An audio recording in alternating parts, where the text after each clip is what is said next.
ওয়া রাহমাতুল্লাহ। ত্রয়োদশ জাতীয় সংসদ অধিবেশনের 23তম কার্যদিবসের শুরুতেই স্পিকার হাফিজউদ্দিনের সভাপতিত্বে প্রশ্নোত্তর পর্ব টেবিলে উত্থাপিত হয়। এরপর জরুরি জনগুরুত্বপূর্ণ সম্পন্ন বিষয়ে মনোযোগ আকর্ষণ ৭১ বিধিতে নোটিশ স্থগিত করা হয়। ৭১ বিধিতে গৃহীত নোটিশের উপর আলোচনা হয়। তারপর সংসদে Bangladesh security and exchange commission সংশোধন বিল ২০২৬ ও বীমা উন্নয়ন ও নিয়ন্ত্রণ কর্তৃপক্ষ সংশোধন বিল ২০২৬ উত্থাপন করেন অর্থমন্ত্রী। বিল দুটি সর্বসম্মতিক্রমে যাচাই বাছাইয়ের জন্য বিশেষ কমিটিতে প্রেরণ করা হয়। যারা এই প্রস্তাবের বিপক্ষে আছেন তারা না বলুন। আমার মনে হয় হ্যাঁ জয়যুক্ত হয়েছে। দিনের সূচি অনুযায়ী রাষ্ট্রপতির ভাষণ সম্পর্কে আনিত ধন্যবাদ প্রস্তাবে কথা বলার সুযোগ করে দেওয়া হয় বিএনপি সংসদ সদস্য ফজলুর রহমানকে। বক্তব্যের শুরুতে ৭১-এর মুক্তিযুদ্ধ ও ২৪-এর গণঅভ্যুত্থান নিয়ে কথা বলেন তিনি।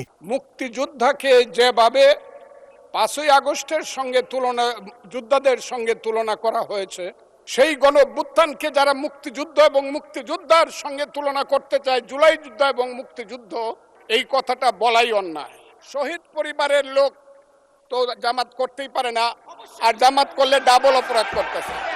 দুই, তাহলে শহীদ সদস্যবৃন্দ অর্ডার, আপনারা শৃঙ্খলা রক্ষা করুন। বসুন প্লিজ। এই সংসদ যদি বিধি মোতাবেক পরিচালিত না হয়, এটি আর জাতীয় সংসদ থাকবে না। এমন বক্তব্যের প্রতিবাদ জানান বিরোধী দলীয় নেতা ও জামায়াতের আমির ডাক্তার শফিকুর রহমান। আমি কোন দল করব, কোন আদর্শ আমি অনুসরণ করব, এর উপর হস্তক্ষেপ করার ন্যূনতম কোনো অধিকার রাষ্ট্র কিংবা সংবিধান কাউকে দেয়নি। আমি এটার তীব্র নিন্দা জানাই। আমার আইডেন্টিটি নিয়ে প্রশ্ন করা হয়েছে, এটা গুরুতর অপরাধ করেছেন উনি। কিন্তু নিজের অবদান বলতে গিয়ে আরেকজনের অবদানের উপরে হাতুড়ি পেটানোর অধিকার কাউকে দেওয়া হয়। মুক্তিযুদ্ধ নিয়ে জাতিকে বিভক্ত না করার আহ্বান জানান স্বরাষ্ট্রমন্ত্রী সালাউদ্দিন আহমদ।